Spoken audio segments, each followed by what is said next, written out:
Ladies and gentlemen, the American jury and Bulldog Nation, our lead story is a sad one. Multiple people were injured yesterday when an Eastern Kentucky school bus lost control and drove over an embankment. The Magoffin County driver appears to have overcorrected when the bus veered off the pavement for a moment. The driver was ejected when the bus was partially pinned. 3 people were airlifted to local hospitals.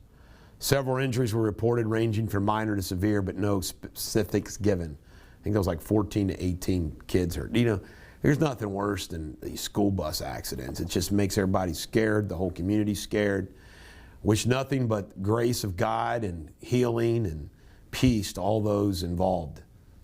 I think it just hits you, doesn't it? Doesn't it hit you? In law and crime, a championship youth football game in the West End canceled over the weekend because of gunshots. Shots rang out around a field as players and spectators scrambled for cover. One of the championship teams had their coach fatally shot in College Hill less than a month ago. I don't think I'd ever go back. Nicole McFall has been arrested in connection with a dead body found in Bullitt County Hotel in Brooks, Kentucky. McFall was staying at the Quality Inn when police came to the hotel room after a foul smell was reported. Police found a decomposing dead man, and McFall has been staying in the same room with the body for days. She should have left. 15-year-old Eli Jones was struck and killed by a car Monday in a hit and run in Anderson Township. Sad.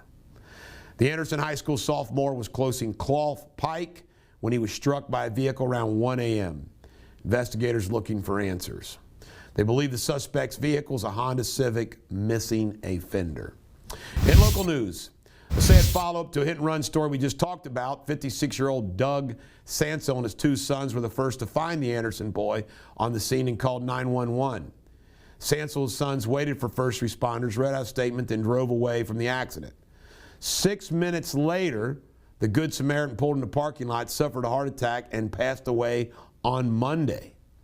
The sons believe the stress and trauma of seeing the lifeless teenage body was a factor. Man. Clermont County may soon be able to add more to the area, like bike trails, museums, or industrial centers.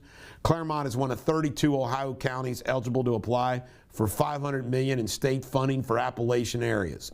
Clermont will likely team up with neighboring counties to make their proposal more competitive. The turkey industry has had a difficult year with inflation and the avian flu that has killed millions of birds. Tua's turkey farm in Erlangers avoid the flu mostly, but inflation has forced them to raise prices. Last year, price per pound $3.50. This Thanksgiving, you'll pay $4.50.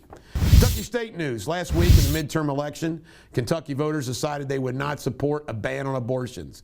Today will be a defining moment on that issue as the state Supreme Court hears arguments on the subject. Justice will review the challenge on the state's trigger law that bans nearly all abortions. Folks, the Kentucky Supreme Court is Democrat, liberal Democrat. In Ohio State news, Ohio lawmakers will likely vote today to prohibit a driver from holding their phone while behind the wheel. The infraction would be a primary offense, and stiff fines will escalate sharply with multiple offenses. In sports, from the Cincinnati Red, Yazel Puig in trouble for lying about illegal sports gambling. He apparently placed bets on an illegal gaming operation during his time as a Red. He's agreed to pay a $55,000 fine. And Ronald Marita will be the first FC Cincinnati player to play in the World Cup. He's going to suit up for Costa Rica. I found out from my good mate from the Brits, this Sunday it all starts, Jamie Spindley. He filled in for me last week. He says England, Wales, Americans, and Iran are in a group of 4 together. Top 2 advance. I think England gets Iran first. We get Wales first. England and USA will probably advance. He'll be rooting for England. I will be rooting for the United States of America. We might have to watch that game and videotape it live. Me for the Patriots and him for the Brits. American Bulldog versus English Bulldog. This is the Bulldog. Every dog has their day.